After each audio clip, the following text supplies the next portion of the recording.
Good morning, hello everybody, and welcome to another Kerfuffle webinar. Thank you, Eric. Look at you all doing the waving. It's not family fortunes. What's going on here? Honestly, geez. Okay, it's a serious panel discussion for No Letting Go. Partners of ours. Here we go. Let's first of all tee it up with the man himself, Nick Lyons. How are you, sir, today? You okay? Very well, thank you. Very well, and I hope you're well too. I know you've made sure that I'm on best behaviour because you have assembled blue blood royalty of a state agency here today. I'm going to tug my forelock as I go around to all these people. Absolutely, you've got to be on best behaviour. Well, best for me is a relative thing, isn't it? So let's kick off as we go around in turn there, just in terms of, if you wouldn't mind, just introduce yourself. Alison, would you just kick off for those few people in the industry that don't know you? Just give us a bit of your background. Sure. Alison Nunez, currently working for McCarthy & Stone, where I introduced over the last 2 years the rental proposition into our retirement communities. Before that, I was with the MD for Andrews Property Group, and before that, long-termer at Countrywide. And I know you predominantly because you shamelessly used to go and pick up more awards on stage than me, and that's pretty much... If you're more of an award junkie than me, you're doing well, believe me. So yes, that's you used to do it with a little bit more decorum. That's all I'll say. So, I'm not sure I did actually. I used to think I was so excited that I probably didn't. I told you. Nick told me to be polite, so that was my attempt at that. Anyway, Carrie, welcome here to have you today. Would you just give us a bit of background yourself? Yeah, thank you. Hiya, I'm Carrie. I am the Lettings Director for Hunters. And I've been Hunters since 2003. Lovely, and obviously been part of a big news story recently as well. Getting together with a gentleman we'll get to in a moment down there, wearing my new colleague. We've had lots of great chats about lettings. Yeah, he could have got out of his kimono today, though, couldn't he? But anyway, we're coming to you, Eric. See, I like to keep you till last. Dominic, how are you, sir? You okay? Yeah, I'm very good. Thank you, Simon. Yeah, I'm the Lettings Director for the Robinson Jackson Group Lettings. Been here for just over 3 years now, coming up for 3.5 years.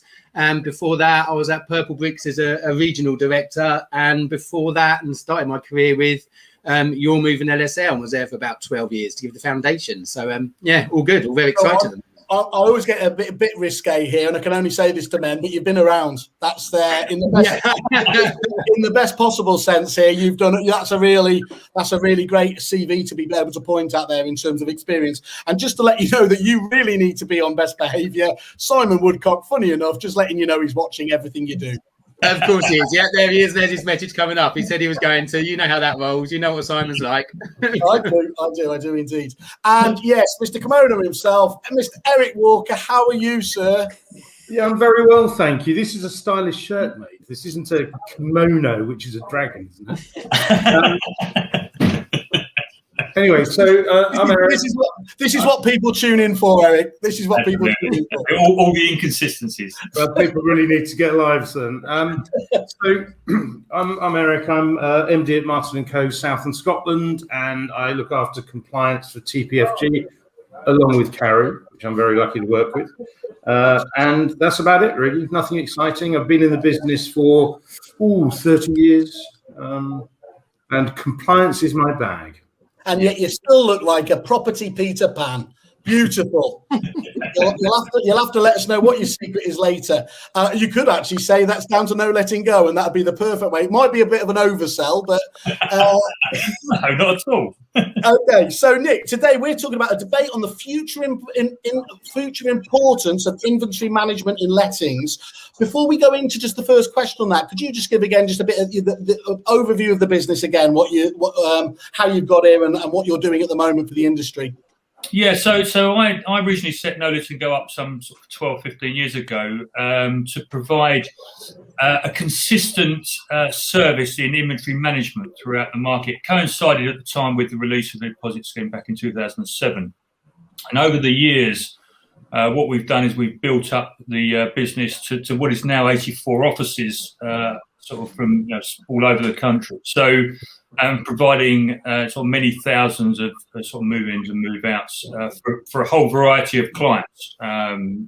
from sort of traditional letting agents through to property management companies, estate management companies, and the like. And what sort of happened over the years, of course, is that what started off as pure evidence-based reporting, which is obviously condition reporting, inventories and checkout, whole process around the importance, if you like, of collecting information at the start of the tenancy as a mechanism to prove both obviously the outcome of a tenancy in terms of condition, but also it's things like smoke alarm testing, CO alarms, all the various legislation that's come in the last sort of 5, 6, 7 years. Is really around, for us, it's around protecting both landlords, tenants, and of course letting agents acting as duty holders to make sure that they're comfortable in the job that we're doing for them, which is sort of data collecting and evidence, if you like. So, and we've built up over the years working closely with all of our clients to ensure we deliver the very best service that we can do for them. Excellent. And we see that, Simon. I mean, literally your review. I encourage everyone always to go and have a look. Go have a no letting go on our wonderful Kerfuffle website and see the caliber of the people that are giving those reviews and testimonials there. It always tells you a lot about a business to see the type of business that they're working with. And Alison, if we could just kick off the first question with yourself is really, how has the inventory market changed since you started in 2007? I mean, obviously the introduction of the deposit protection schemes meant that without a professional inventory, you didn't really have a chance in having a successful claim. I think that I come from a traditional world where most inventories were carried out in house and of a very basic nature. So the introduction, I mean, one of the big changes is the introduction of photography that came quite a few years back now, where it used to be very much, text, which could be viewed differently by whoever was either writing it or who was reviewing it. So, very much a case of, if the tenant wants, one of the tenant wants the deposit back, they need to make sure that the inventory is right for them, but obviously from a protection perspective from the agent. And I think they could just come completely full circle now and predominantly are more photographic. I mean, in my business specifically, I mean, Nick gets it easy with our business because they're all brand new apartments, because obviously we are a builder, developer, as well as selling and then renting, so they are brand new. So from a quality perspective, to try and bring apartments back up to a new condition when they've all been new from the beginning is quite tough. So the images have to be so detailed. And I think if I went back now and looked at the images that we were producing in house sort of 10 years ago, I'd be absolutely horrified. It's in the past, you're fine. I know. Yeah, and I'm probably no longer there. Okay. And can I ask the same question to you, Carrie, if that's okay? How's it changed for you? Yeah, very similar, really. I mean, I remember doing inventories back in the day, and I'd be horrified if I looked at them now to see the lack of detail. So although there were lots of challenges when 2007 came along, I think what it did is actually gave us the opportunity to be better ourselves. And when you look at what the rules and the regs were, which we were still learning, being able to use someone like No Letting Go, it was an opportunity for us to do it right, and an opportunity for us to make sure that the end of the tenancy process was nice and smooth, because of course that's the end game, isn't it? That's where we want to get to a good, easy resolution on behalf of all the different parties. But yeah, I remember we used to have them very, like Alison was saying, very just written. Then we started doing adding photographs, and then of course when 2007 came in, it was all changed and it was so much more detailed and effort, but just made you better anyway. And so do you believe, broadly speaking, that these improvements have been worthwhile? Yeah, I do think so, because like I say, in the tenancy process, when it's such a clear, robust, compliant document, you've less, you've got less arguments or less disputes if you've done it right, obviously, or if they've done it right, because, the combination of the written word and the photography, along with all the other things that come as part of it, which is the descriptions and, what clean means or what good means, I think it makes it very clear for the agent to be able to explain it well to the tenant and the landlord. So it's a robust document that you have to take your time to make sure that it's good. And it's like everything, isn't it? More transparency, more can only open things up and help the whole process, can't it? Absolutely, yeah. I mean, if you look back at, not that probably was me, back in 2003, if I did an inventory then, it'd say walls. Yeah, great. Walls. That's not good enough, and that's what we all learn. But I think it's worth pointing out as well is that over this whole period, one of the biggest challenges, particularly as organisations have consolidated as well, when you've got centralised property management centres and whatever, is the consistency. Because if you've got multiple people negotiating on behalf of the landlord and tenant, getting to the right outcome, you don't really want it to go to the dispute service. It's adds to the whole process. It delays all the money coming back, etc. And getting that consistency of inventory reporting, the checkouts, what it does is it means people see the same thing all the time, and it's about confidence in the data, so that you can be confident that the people that have provided that data for you. There's no second guessing, is there? It's trusting something. And the days that Alison and Carrie refer to back in the early days, of course, when you had 4 walls, it was a tick box: excellent, very good, good, poor. Landlords ticked everything as excellent, and tenants ticked everything as poor. And you had to negotiate between the two. Now it's a lot more transparent. There's good detail at the beginning, and at the end of the day, we're registering change. That's all we're doing. We're saying walls white, now it's blue, subject to agreement by the landlord. That's a liability, and therefore there's a decision to be made on it. And it's about transparency and clarity around that. That's really good to know. And Dominic, does your experience chime very much with what everyone said so far, or do you see it any differently? Well, no, I agree with everyone, to be fair. I think the inventory whole process has become intrinsic to the tenancy cycle right from the off all the way through to the checkout process, to be fair. I think the law did need to be changed back in the day, because back in the day I used to work with a lot of student landlords, and typically speaking, they would just run away with the deposit at the end of each tenancy. So the law changing in relation to tenancy deposit did need to be made. But now, due to that, the inventory and the checkout process becomes intrinsic to actually securing the landlord's property against any potential damages that may be done. That's kind of my view behind it. And we tell each of our clients that without getting one of those done, then you're leaving yourself wide open. It could be an absolute catastrophe for the landlord if they don't have that inventory carried out. I think it's more relevant, even more so now, because as the years have gone by, tenants have become quite clued up, is probably the best way of putting it.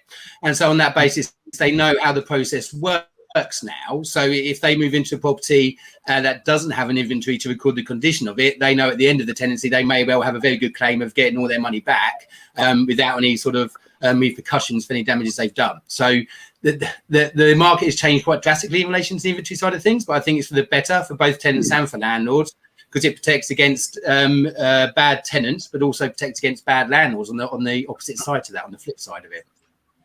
Yeah. Thank you. And Eric? I think Dominic's brought up a slightly separate issue, which I absolutely agree with, and what I was going to say, so thanks for spoiling it. You're welcome. The big change is, when I first started in this industry, the inventory was more about making sure a tenant hadn't nicked a couple of forks and a mug. And what's changed is there's been a massive shift away from an inventory being there to penalise a tenant to being there to protect a tenant. And I think an inventory has become a really important working, living document. It doesn't just start at the start of a tenancy and end at the end of a tenancy. It's used all the way through it to mark the evolution of condition in the property. And I think the big change isn't just photography, it's video. because a photograph of a wall doesn't always show you scale, but a video can show you an awful lot more. So I think it's become a document to protect both parties, whereas before 2007, it was pretty much there to protect a landlord. And I love that as a living document that actually evolves, you know, and where it does represent both sides, it's equal and balanced, is where these things have to do. Otherwise, they don't really become fit for purpose, do they? No. And one of my worries that I've seen with people in the past is when they get to a end of tenancy, the tenancy is being determined, and what do they want? They want the check-in report to compare it with the check-out. Well, that document should have been working every couple of months, every 3 months, every 6 months throughout the term of the tenancy and updated, which is where no letting go presents such a good opportunity. Have I quoted you correctly, Nick? Yeah, well, so the way, so obviously the move in on the inventory side is that detailed document. It's like that MOT done at that sort of front end. At the tenancy, there's constant midterms that are going on, which are used obviously, as you know, Eric, for the purpose of not only for us, you know, as somebody representing our clients, to check on the contractual obligations that, you know, the tenant's meeting, excessive fair wear and tear, are they subletting, etc. But it's also used as a very powerful tool to build relationships. So it's a way for a tenant to be able to talk to somebody almost independent of the agent to raise certain issues, which might be related to I don't know, you know, noise from the neighbours. It could be issues that related to damp they've spotted. Whether it's damp or not is debatable, but you've still got to record it. And what it does is it builds up an element of evidence. And when it comes to a dispute, should one come at the end, then what you've actually got is you've got as you rightly say, Eric, you've got a record of information that is used as part of the negotiation, or should it go further than that, it's evidence used to come to the correct outcome. You know, the devil's in the detail at the end of the day. It's all about the paperwork, as we know from lettings per se. Spot on. That's really comprehensive. And actually, we just had some more feedback here from another man who knows a little bit about all this stuff. So, Mr. Byfield here, evidence, facts, and framework essential for every agent and landlord. Just concur with that point earlier, and then all just making that he just thinks it's gone a little bit the other way. Actually, I'd argue that the inventory now protects the landlord. So, Eric, you and Christian can arm wrestle that at the next venue we're at together. Listen, he just wants an argument. Ignore him. And I know you to run away from those. Well, I used to do a presentation years ago to the landlord market, and we used to say to them, disputes are determined at the beginning of a tenancy, not the end. So we used to say that, look, get your paperwork in order, good tenancy agreements, good inventories. Don't cut corners. If you do it correctly right at the very beginning, then actually the process of managing a property throughout its life cycle is so much easier. You know, it minimises all the arguments and all that sort of thing. So, yeah, that is, you know, really what not only inventories obviously, but all the other paperwork as well. Can I just say, in the interest of not upsetting any Viking friends of ours, I don't disagree. I don't disagree with what Christian's saying, but really a tenancy agreement shouldn't be there to protect one party more than the other. It should be a fair and balanced record to protect both parties equally. All right. I think the evolution of it has moved more towards a tenant because they had virtually no rights before. Money just went. And I think that's a good thing. It protects both parties.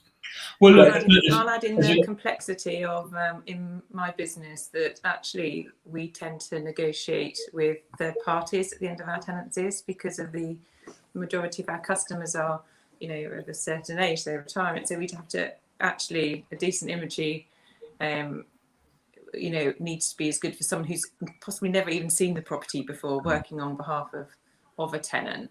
And that can be a really difficult situation. And I completely agree with the visits and the midterms. What we have a lot of is alterations and permissions during a tenancy as well. So it's making sure that you track any changes that you know, permissions and changes and alterations during the tenancy term as well. And with you, Alison, against the inventory, because we get a lot of that. And with you, Alison, it'll also include the snagging element with new build, won't it? Yeah. Absolutely. So there will be quite a lot of elements on a checkout, for example, that sit under snagging. So we have that in the mix as well, which can be quite interesting. But and they evolve over time, like you say, Eric. Snagging, especially shrinkage, etc. on new properties will happen over the space of a couple of years. So having that accurate inventory right at the beginning to show that wasn't in place and that has evolved over time and as the property's matured is essential.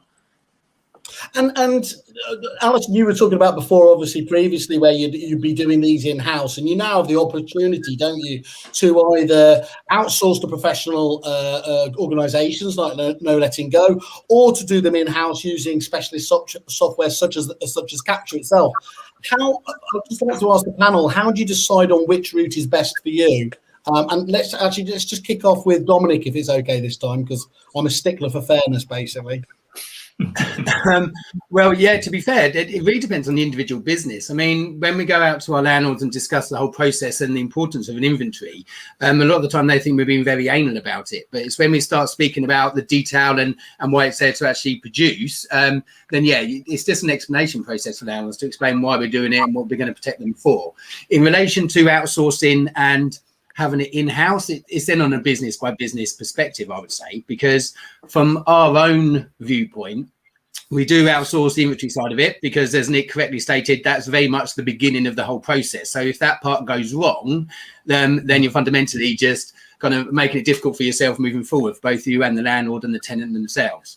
So we outsource our inventories initially, but in-house we use the Capture software. So we do our property visits using Capture in connection with TechCorrect.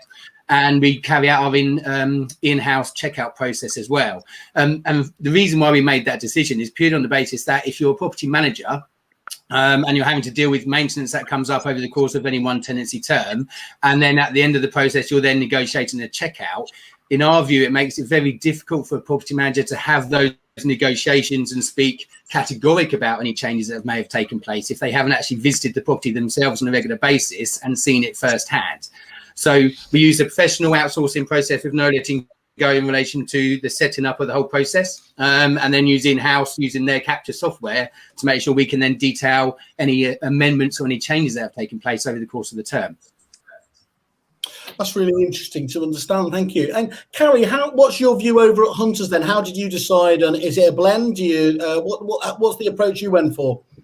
Yeah, it is a blend. In the branches that we own, which I used to work in one of those, we've just done ours ourselves, and we've been using Capture for that for years.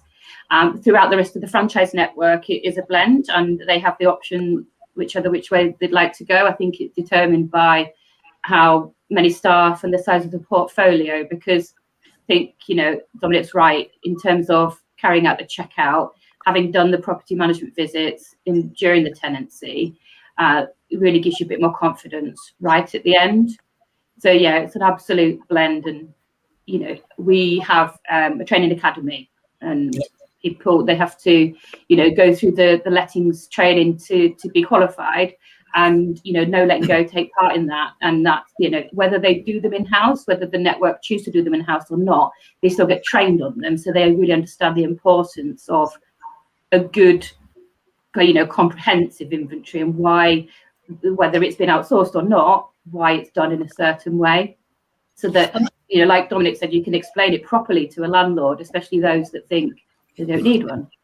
I think that's massively important, isn't it? That's when it changes from, I always make this point, but I don't mind repeating myself, is that it changes from being a supplier to being a partner when you get involved to that degree that they are intrinsically at that stage helping out. And those companies that are willing to put that time and energy in will bear dividends, won't they, because of that goodwill. First of all, you get so many suppliers, and so indeed so many agencies I see bemoan the fact that they only use 30% or 50% of a package. Well, there's no great surprise in that, given the churn of staff that we have, given how much they've got on, given how busy the marketplace is. You really have to push front and center, don't you, to make sure that you are using these packages to your most. But the payback is that you do get a much better level of service, don't you? Yeah, definitely. I think that, especially when we have different speakers within our training from specialist areas such as No Letting Go. They know everything that there is to know, which they share with us, and we can fire tons of questions at them and random scenarios, and that does build, and it builds the knowledge and the experience and the confidence of the staff. And even if the people taking part in that lettings course, maybe they will never do an inventory or hardly ever get involved in one, but they still learn about it, and they still get the benefit of all that knowledge, just in case we get really busy and we need to send them out to do one. No, of course, makes sense. I mean, it's a really good point, Carrie, because what we've tried to do over the years is adapt the business to align with the different clients that we've got. And in the case of hunters, of course, you've got a large network of different offices. Some are big enough so that outsourcing makes a lot of sense, and others are looking at it. They might be in a smaller business and combine the two. In the case of Alison's business, of course, is you haven't got necessarily people on the ground. That's not the network that you've got. So naturally, what you do, a company like ours, where we've got, I think, getting on for 400 clerks now on the ground around the UK through the offices. You've then got that enormous amount of flexibility. So people have student market, for example, where they have this big seasonal peak in the summer, which from a resource point of view is really tricky. So we look at individual clients and we work with them, whether it's combining as we do with Dominic, or whether it's completely outsourced. And Nick, whisper it quietly to me if you have to, but do you mind which one they go for? You genuinely it doesn't, because the one thing I've learned over the years is that it's a fluid market. Sometimes people might be doing stuff in house, and then suddenly everyone goes on holiday or somebody leaves, and the expertise leaves the office, and therefore we looked at it and said, well, let us be that reserve army for you around inventories. And by doing it on the same system with Capture and No Letting Go, it's all the same system. So all of the No Letting Go offices use the same software. It means that there's consistency all the way across. Everyone's doing the same thing, and whether you're doing. So for us, it's about, from a purist point of view, obviously I'd rather it was outsourced because it's purely independent from that point of view. But the market, has to adapt, and we have to adapt, obviously, to work within the organisation, if you like. So good stuff. And Eric, would you? It would be awkward if you did disagree with Carrie here. So please try and remain on message. Do you very much the same sort of approach there? You're happy with the blend? I have two fundamental principles in things such as this, and that is every business needs to be future-proof, and it can't have a single point of failure. And what No Letting Go does, it covers both bases. And I'm totally with Carrie, obviously. And what I would say is the trouble is when you deal with a business such as Hunters and TPFG, averages aren't indicative of the extremes they represent. I can have an office with 1,500 managed properties. I can have one with 50. So I wouldn't recommend one or the other. It's horses for courses.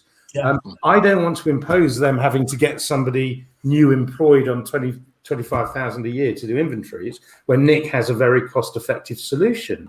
That said, they may get to a critical point whereby it's in their interests to have somebody that comes in employed to do inventories, provided they're using the right software. And I really like the point that was made. You're not suppliers, you're business partners. And that's really key. Because when you look at the No Letting Go website, it's not just about the inventories, it's about the resources they put into it. Yeah. Nick's, I don't know who wrote it, it clearly wasn't Nick, but it's a fantastic piece about abandonment. And there's not even a hint of crayon. It's really well done, and it's a great resource for people to look up. Eric Walker, ladies and gents, a man that can damn you with praise and insult in one sentence. You don't know which way. Yeah. Have I been insulted or not? I'm not sure. Yeah, you're always second guessing, are you? Okay, well, thank you again for that. A riddle within an enigma. Alison, from your point of view, just on that subject there, you obviously, as you said yourself, you used to do them in-house. Are you at the purely outsourced angle edge of things now, or do you still see the blended approach as the right way? No, we completely outsource. So I have we have a centralized team, predominantly working from home. And we cover the whole of sort of England and Wales. So we don't have people on the ground out in the network at all. So completely rely on them being outsourced. From a inventory and checkout perspective, we don't. We're slightly different, as in that we have managers on all our developments, and they have to carry out visits on a quarterly basis as part of the development audit and compliance anyway. So we don't usually realise that if I needed to have anything done from that perspective, that Nick's got the agility to be able to support that. So that's always a good to know. But we're completely outsourced. We just wouldn't have the resource. It just wouldn't be feasible from a cost perspective to have them in house, and I wouldn't want to, really, from a process perspective, and having an independent product is really key for us. And that's, I'm guessing, because you're guys doing big numbers, and if you are going to rely on somebody from that outsourced perspective, you need to know that they can deliver, don't you? So scalability becomes a massive issue there, and that's where Nick's investment and all of his the owners were there. How many different offices was it again, Nick? Is it 80 odd? Well, 84 offices. 84. So that must be really important for you guys, knowing that there is that support behind the infrastructure across the country.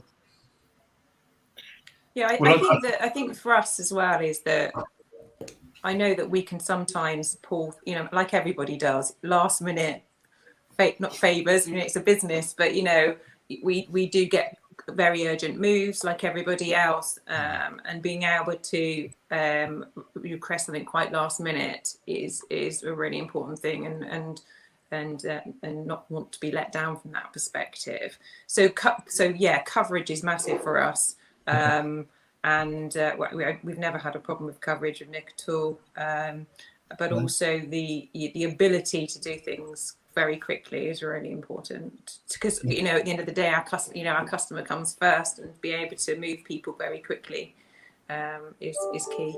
Yeah, and because I'm like a dog with a bone, I can't stay away from technology for too long. So can you just talk about how you feel that technology has impacted the market here, and has it actually added much value to the lettings industry, and indeed where does no letting go fit into there? I think, Dominic, you mentioned before TechLet. I know you're a big fan of that.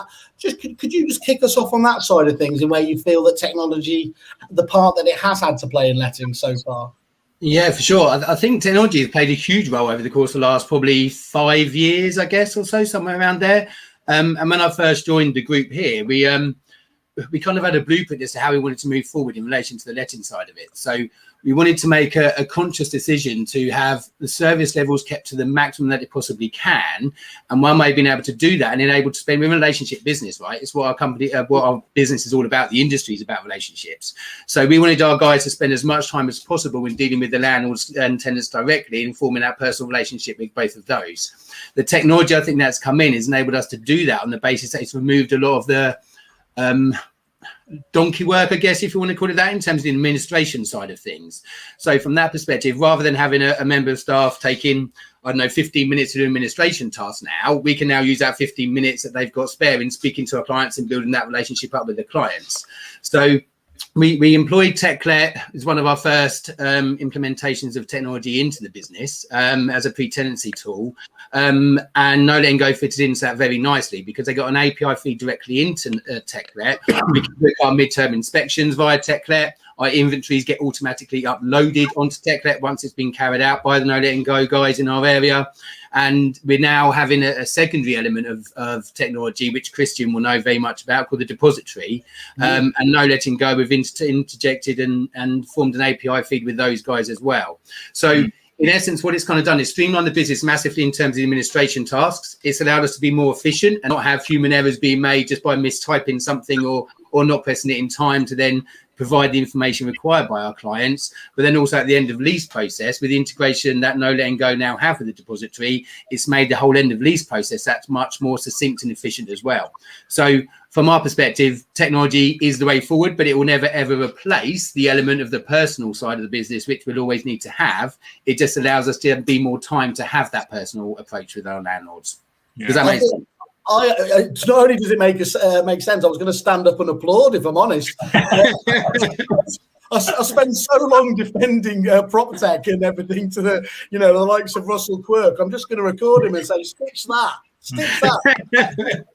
And it's absolutely the case, isn't it? Yes, there are some unicorn prop tech providers out there solving issues that nobody ever even came up with. But actually, when we're talking about the likes of No Letting Go, Christian Byfield, Fixflow, these companies out there that are demonstrably able to make you more efficient, delivering that consistency as well and saving time, as long as you use that time properly, they do give you a strategic edge on the competition who, frankly, don't see the value in investing, do they? Well, exactly that. It's kind of like any kind of industry, isn't it? I mean, even if you look at the crypto coin market at the moment or something, you have decent coins that will probably be there for a sustained period of time, but then everyone jumps on the bandwagon and then creates these coins. I'm with you. But do you see what I mean? You have these like meme coins that come out that mean nothing. So in any industry, in any new process or any new technology that gets released, you'll have the really decent ones, and then you'll have the ones that, like you correctly stated, don't actually solve a problem there in the first instance. And it's just really a case of every business owner to decide which ones are the ones that can bring more advantage to the business, and in turn then bring more advantage to their clients, and then making the right choices based upon that. Spot on. And just as the perfect time, just to announce the new Kerfuffle cryptocurrency will be launching in the next half hour based on absolutely nothing other than your announcement. So nobody here do an Elon Musk and crash my currency before it starts, please. Eric, you've been, I suppose, fairly vocal about the way that technology and what it should do in the industry. Are you feeling pro prop tech at the moment, or do we have a lot to answer for? I'm very pro prop tech. We just need to remember that it is our friend, not our master. And what worries me about technology, it's like these people who buy a sat nav and then drive into a stream. I told you not to mention that. Well, I'll buy your cryptocurrency. What's it called? Gitcoin? Anyway, I told you, ka-ching. What I think we need to remember is that prop tech is no different from any other labor-saving device. It's a time saver, all right? It's an efficiency driver. It should never be a people replacer, but what it can allow you to do is to grow and scale your business without having to take a bigger risk by employing more staff. That will come next. But yes, prop tech's your friend, and I know this is all about Nick Lyons and No Letting Go, but the most, I think, innovative bit of useful prop tech that I've seen in years was the first time I sat down with Fixflow. Yeah, Raji's fantastic. Yeah. It solved a problem that really, really existed. And it meant that those offices where they were managing, let's say, 100 properties, they were on the cusp of, do we invest another 25, 30 grand into a member of staff, or do we get Fixflow in for a reasonable cost? And we can manage for longer. And that's why I think prop tech is a very good thing. Do you know, I haven't thought about it till now, but I am the estate agency whisperer, and I can go in and I can look at the makeup of suppliers that they have, and it's not always 100%. But if they make up, they do have your No Lettings Go, your Fixflows, your quality businesses in there. You've got a pretty good estimation that a business is going to be built on a good foundation, because literally it means the business owners have made good decisions and judgments about stuff. And I think you see this more and more, that you see certain providers that work well together as well. I mean, one of the reasons we, of course, we exist, though, is a lot of prop tech is a bit like a Jenga pile, isn't it? It's just added on top of each other. It doesn't really work well together and it all falls down. And I think the wonderful thing we saw with you, Nick, when you teamed up with them the other day and everything else, is that promise to bring it all together again. Then it becomes greater than the sum of its parts, which is again really exciting. Well, I think the critical thing is you start by looking at the problem that is there. And in our particular case, we sit down with our clients and we say, what are you trying to achieve? Where are your pain points? What are the various issues you've got with your business? And they vary enormously.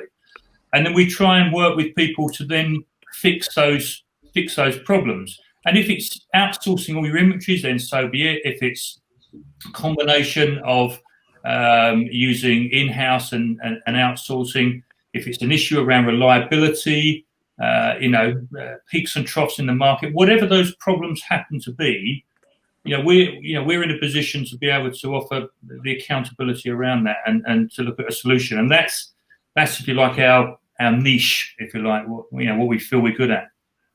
Cool. And Christian jumps in obviously here at this moment. Great practical products integrating with each other, delivering agents the most seamless experience. So exciting to see this happen, and so proud to be working like this with companies like NRG. Exactly makes the point again, rams it home there. Carrie, from your point of view, technology, obviously you're robust investors again in technology, the right technology. I think TechLet's part of your stack as well, isn't it there? Yeah. For you, do these jobs make your life? Do you think back to the days when you didn't have them and think, how did we ever manage? Or do you think wistfully back to those days? Oh no. We have a saying here at Hunters where we say that technology has to be the accelerator for our business. And so it's very much about what everybody's just said in terms of freeing up time to be selling more, doing more valuations, doing more viewings, getting more new instructions, and allowing the technology to do the mundane, which is what things like TechLet can do for us, and FixFlow.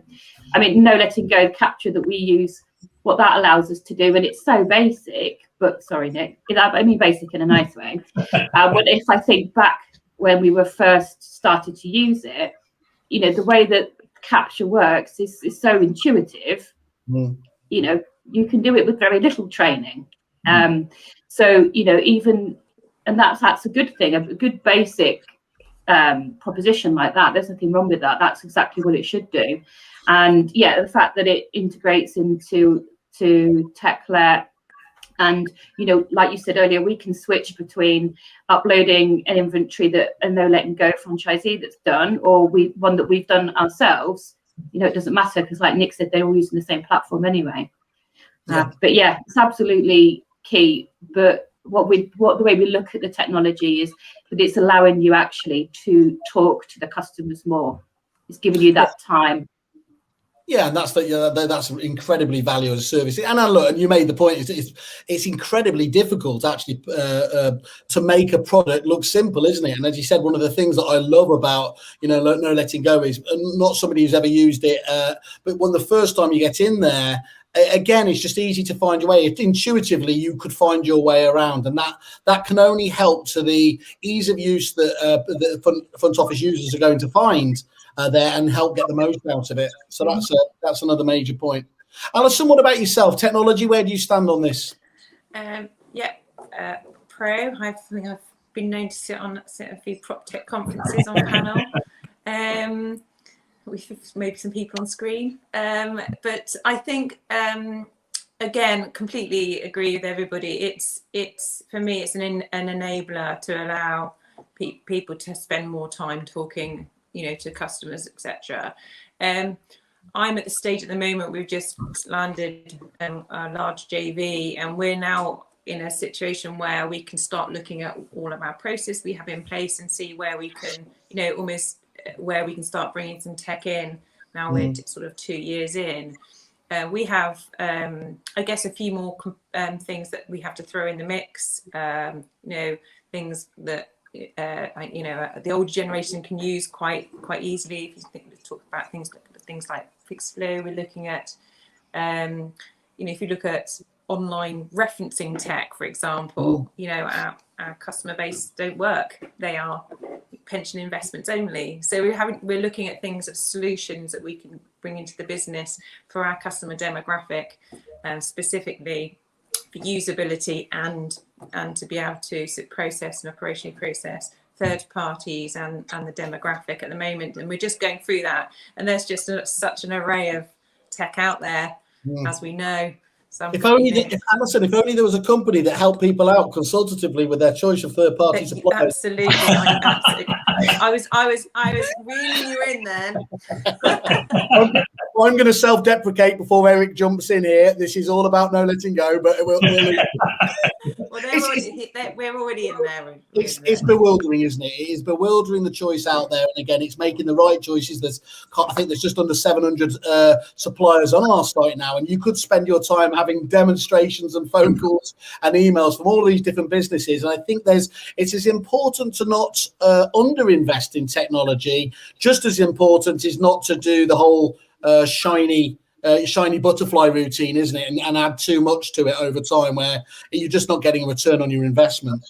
Okay, so if I could just ask you a question now. We spoke about obviously compliance there before, and I think I mentioned I was talking to Adam Walker just yesterday, and he was mentioning the huge amount of fines that were increasing in businesses that were being sold around, just compliance issues that were coming up down the line. Some of them astronomical, even in relationship to the value of the business. Given that this is such an important area and anything else, can inventory management companies such as No Letting Go help alleviate pressures on letting agents with regards evidencing compliance, changing legislation, and helping with the EOT negotiation? And could we have this can we kick off with you, Eric, on this one? Yeah, sure. I mean, the reality is we do an awful lot of acquisitions at the moment.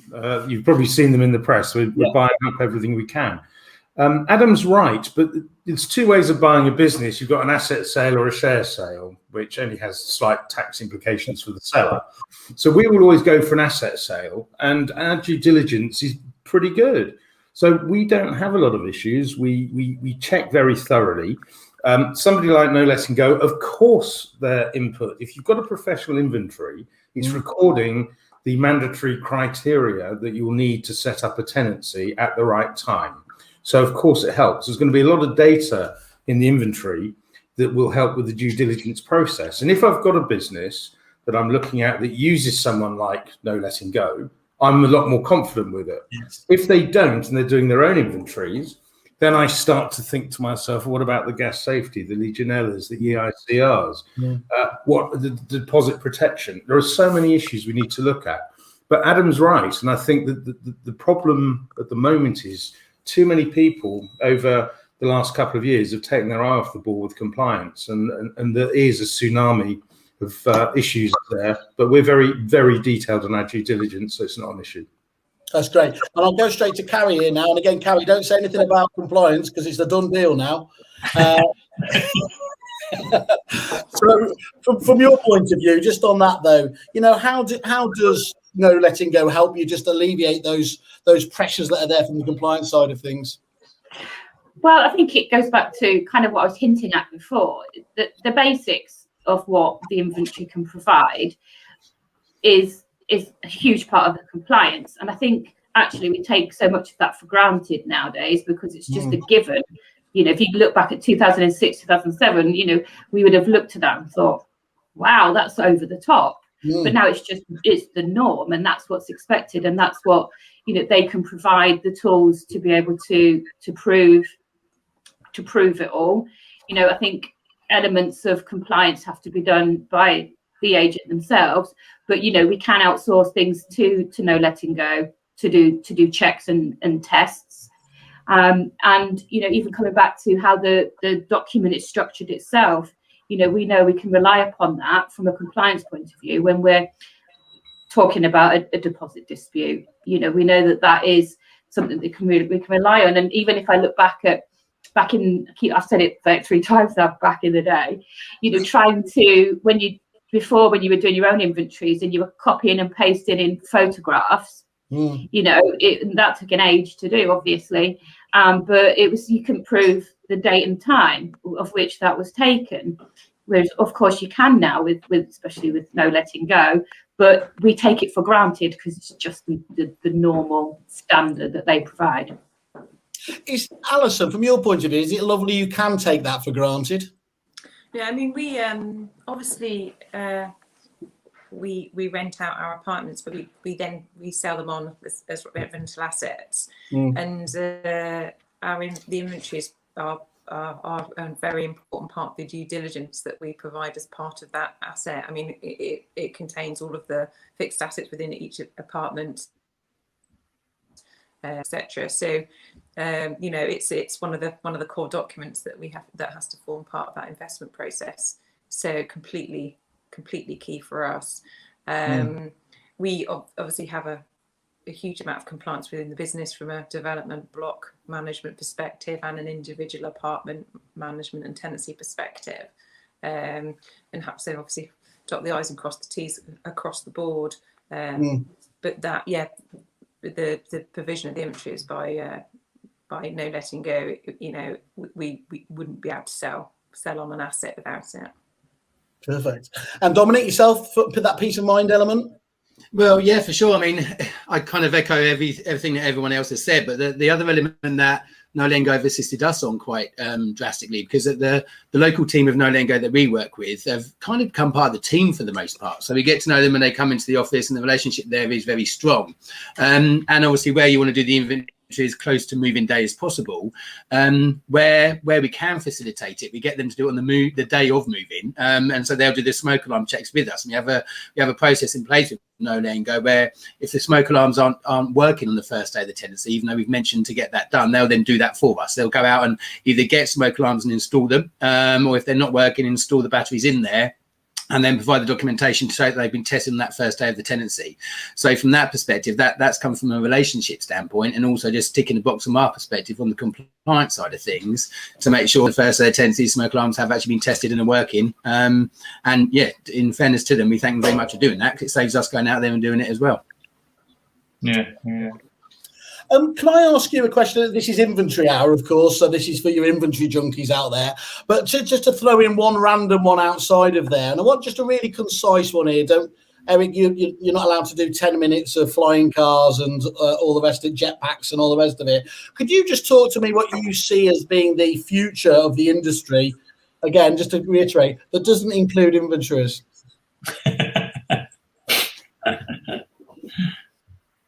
What, me? Yeah. Sorry. Sorry, Simon. I don't. No, sorry, you make me look like Alan Partridge. That's absolutely fine. I see the future of the industry as a good thing. I think we're going to be driving more landlords into the property management world as they see the changes that are coming their way. Let-onlys are finished, aren't they? Sorry? Let-onlys are finished, really, aren't they? I think it's a brave man that wants to do a let only over in say 3 years' time. I can see the changes that are coming. I think they're good things. I think they're positive for tenants. They're positive for landlords. But landlords need to embrace property management and understand that you need to be a specialist. And the world is changing. There's going to be an abolition of Section 21, for example, which will have a profound effect on elements of the industry, like the rent-to-rent agents, the guaranteed rent agents, because they won't be able to serve notice on a property, which I won't bore you with now. There's going to be some profound changes. I think we might even see the end of fixed-term tenancies. There will be a strong propensity towards statutory periodic tenancies, because that way you can preserve your Section 21 under the deregulation bill. It doesn't abolish it. So I think there's a lot happening, and I think landlords would be very wise to start talking to agents about how we can really help and protect them from the legislation. And just before I finish on that, when the tenant fee ban came in, everyone said, who cares, because no one's enforcing it. Well, let me tell you this, the biggest police force in the letting industry are called tenants. And they become educated into, like, the tenant fee ban, they police it. And so it will happen with the other changes under ROPA. People like Generation Rent and Shelter, they will be pushing the new changes so tenants are aware. And make no mistake, enforcement will follow. I think that's a really important point. And you're absolutely right there. People would ignore that demographic at their own risk, wouldn't they? Well, look at the property industry yesterday. That very clever young lady student who got 12 months refund because her landlord didn't have a license. Right? Yeah, she read it online and she pursued it, and I take my hat off to her. It was a credit to her, and it just shows how tenants will become the prevailing police force for the industry. Yeah, but it also shows how critical it is that you do the right things in the right places, paperwork-wise. I mean, that's I mean, I think the last count from memory, Eric, carry 140, 150 pieces of legislation to rent a house. Some ridiculous amount of legislation.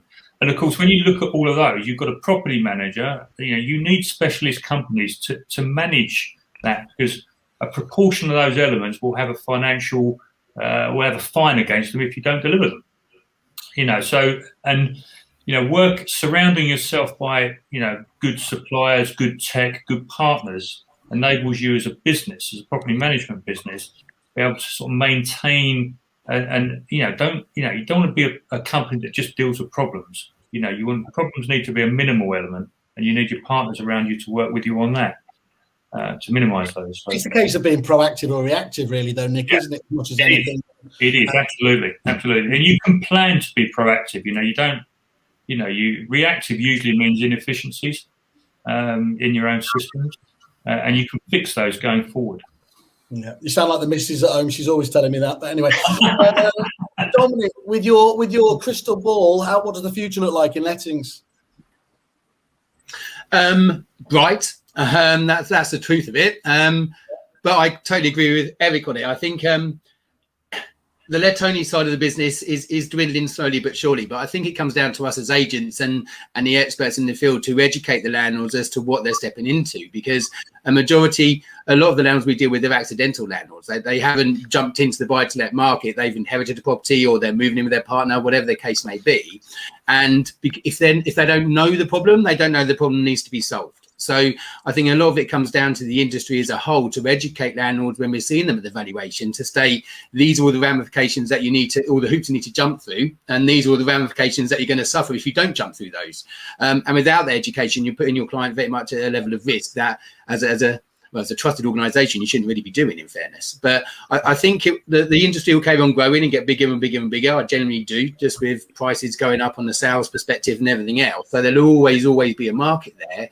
It's then a case of it becoming a lot more professional and a lot more regulated and regimented in terms of how we do it and how we go about doing it, which, again, from our perspective, I think is a great move to make, if I'm being honest. Well, I'm going to say, for companies like yours that want to demonstrably show best practice, it is going to become a complete two-stage marketplace, isn't it? Like everything seems to. Yeah, hopefully you'll get rid of all the cowboys. I mean, I used to work in East London, and some of those rogue landlords, I think it's when the first licensing area came out in sort of around the Stratford area and Forest Gate area, and some of the landlords around there is like, wow, we are not touching you with a barge pole. Do you know what I mean? Because you wouldn't want to put that risk into your portfolio, that's for damn sure. So more regulation can be quite stringent, and it can kind of tie your hands a little bit, but at the same time it's needed and needs to be enforced moving forward. And I agree with Eric wholeheartedly. I think that governing force will be the tenants in terms of making sure that the industry actually comply with what they should be complying with. Yeah. Okay. Well, all you cowboys, come into the prop tech sector. We'll take you with loving arms. We're still forgiving here. Alison, the future. How do you see it panning out? I guess I'll give you my opinion on, I guess, my sector, which is a very new sector in retirement rentals. It's and I guess we're just sort of starting out and building it at the moment. We actually provide tenancies under assured tenancies to give complete security of tenure and peace of mind for our customers. So it'd be interesting to see how legislation changes in the future. Absolutely, regulation is the way to go. I think that we are, one of the things that we're looking to do is to release more housing stock, traditional housing stock back into the marketplace by providing accommodation for sort of retirees, etc. and I guess I'm in that position where I don't actually need to seek out landlords because they have their own stock. So it's actually when I first joined the business, it was really strange. It's like there's this huge part of the job that I'm used to doing, which is getting out there and trying to find business. I suddenly didn't need anymore. It's a really strange feeling to not have to look for stock. So for me, I think continuing to work with a traditional market agents to support us to enable us what to do. I just think it will just continue to grow. I mean, our generation we're dealing with see lettings now as a choice. It's very much used to be, I want to own the home I live in, and invest and buy. But that's changing now. It's very much a case of, well, actually, I might keep my money in the bank and I might rent and go out and enjoy my life. And I think definitely that people have just got a very different view on renting, and I just think the industry will continue to grow over the years ahead. And so absolutely more than ever, we need to make sure that we get it right. Yeah.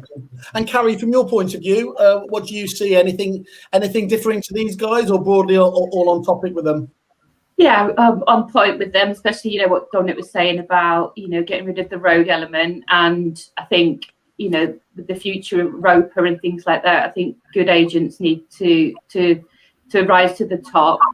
I think the only add-on that I'd say is, and when we're talking about shelter and generation rent, I think we as agents need to be better at telling our landlords how good we are and exactly what we do for them, because we do a lot for them as the specialists and as the trained specialists that we probably don't explain very well. I think we have to tell them so much that can come across negatively, but we as good salespeople should be spinning that around and explaining just what we're doing and why and how we're doing that for their benefit.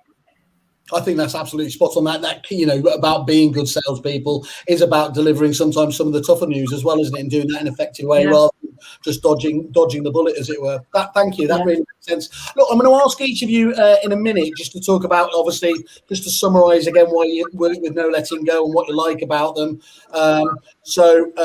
Nick will be texting you now, trying to. No, he won't. But in the meantime, while he's already pre-planned it. Whilst you're just thinking about that, Nick, just give us a really quick overview of what you think is the biggest ongoing challenge in the market for businesses such as yourself. With all of these changes going on. Well, look. I mean, I think that as a supplier, a service provider, service supplier into the lettings industry, the most important thing for companies such as ours is listening to your client, working closely with your clients, looking at the needs. We spoke a lot about partnerships in this discussion, and I think that is, the future. The future of the lettings industry is very strong, in my opinion. But I think we've all erred towards the fact that property management is the let only approach is going to diminish over time, which I agree with.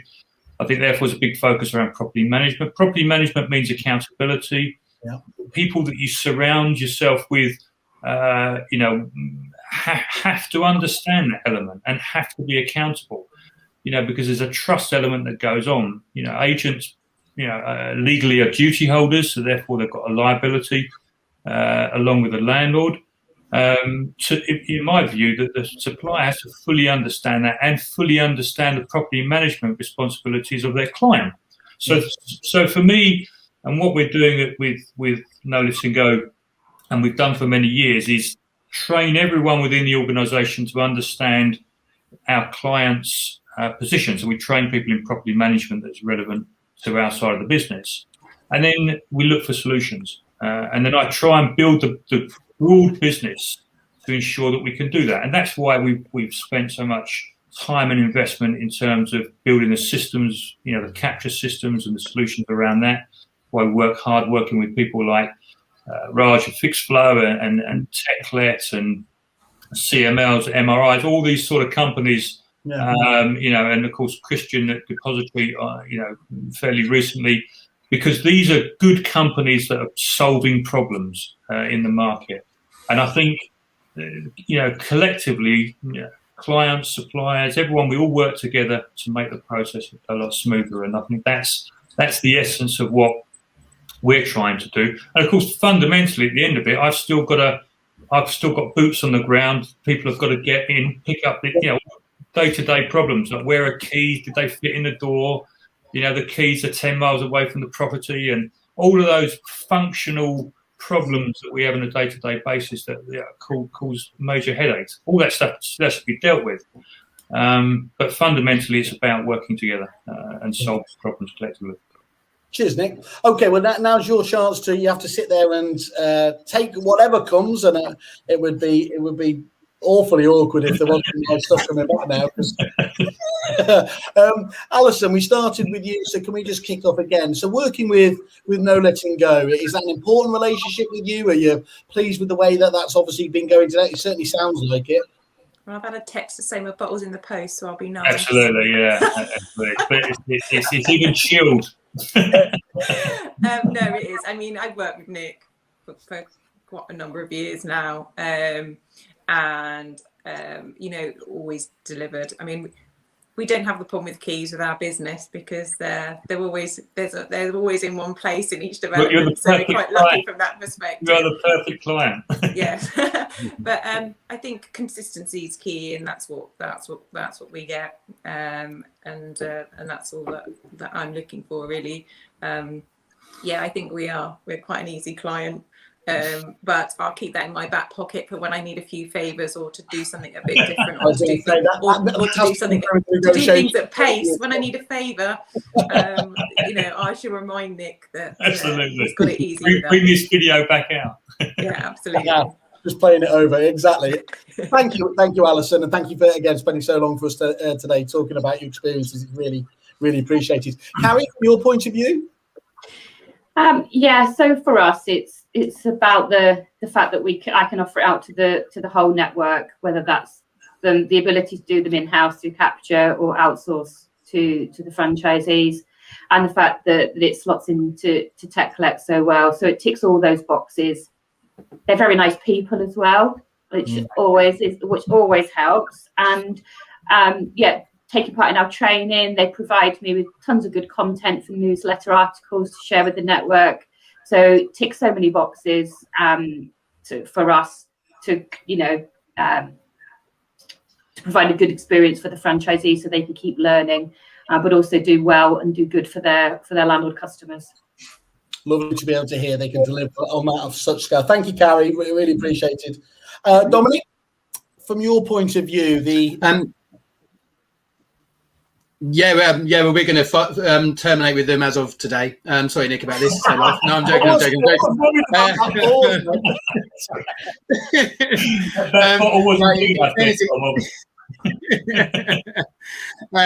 Where's my bottle? That's what I'm thinking. I'm like, Jesus. No, so it comes back. I've known Nick from ages old now. Back in the days when I worked at your movies, when I first started speaking to Nick. And the one thing I would always give Nick kudos for, he's always been at the end of the phone, the end of an email. So he's never not, in the last God knows how many years that I've known him, not responded to anything that we need to speak to him about. So it then comes down from a service level, doesn't it? So we're providing a service level to our clients, but then we also need that service level given to us by our suppliers, because at the end of the day, we are the cold face of what our clients see. So from that perspective, if the quality of that being done by No Letting Go isn't any good, or your inventory supplier, then the client's going to come to you about that. And we've never had that in any time that we've used No Letting Go at all. So from that perspective, the service levels they've given us, and as I think Alison mentioned earlier, they've got us out of some holes when you've got a very tight turnaround and you need to get the inventory done very quickly, then they've never let us down on that side of things. So from a service level and relationship level, I think that's one of the main reasons we've used them and stuck with them. And the second reason is the efficiencies in the business that we went into earlier in relation to the technology side of it, and how they've been very open to ideas of how they can assist our business in moving forward and providing more of those efficiencies for us and our clients. So but both those elements combined together is pretty much why we went with No Letting Go and why we stayed with them for so long. Perfect. Eric, the final word, as ever, always has to lie with you, doesn't it? Whether we want it or not.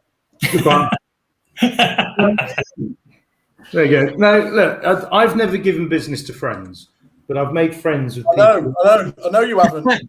Really well. But I've made friends with people with whom I've done business, and Nick falls into that category. The thing I like about Nick, hang on, I've forgotten. The thing I like about Nick is the fact he genuinely cares. All right, we've worked with the PRS together, haven't we? Where we've given up our time to try and do good. I've spent a lot of time with Nick. I know him very well. He genuinely cares about improving standards in the industry. He never comes begging for business, and he's just a good guy with a great product, and it's a great product which actually helps people. So I wholeheartedly endorse them. Brilliant. Thank you, guys. And the fact that I could ask you to keep that really, really quick and you all had to go on for quite a few minutes shows how strong you actually do feel about that. So I think that's lovely. I want to say thank you very much for our time here today. Nick, I'm guessing you'd like to say thank you to these. Again, it's yeah, absolutely. Must really matter to hear people of such a high caliber for such great businesses talking about you with, you know, such a nice. Yeah, I think. Yeah, from a supplier's point of view, you know, absolutely, you know, we value our clients enormously, and hearing back from them to say how much they recognise how well we've worked so hard to do things, and you know, and it's working for them is so important to us, really is. Well, look, I'd like to thank you all again for taking the time out today. It's really appreciated. Thanks for everyone who joined us. And of course, as ever, go to Nick. Obviously, you'll find him in all the normal places, but find him first and foremost on the No Letting Go page on kerfuffle.com. See some more of those wonderful reviews from other clients as well. And please drop them a line to find out how you can take advantage as these good people are here. For today, ladies and gents, thank you very much. And once more, have a great day. Thank you. Guys, Bye. Bye.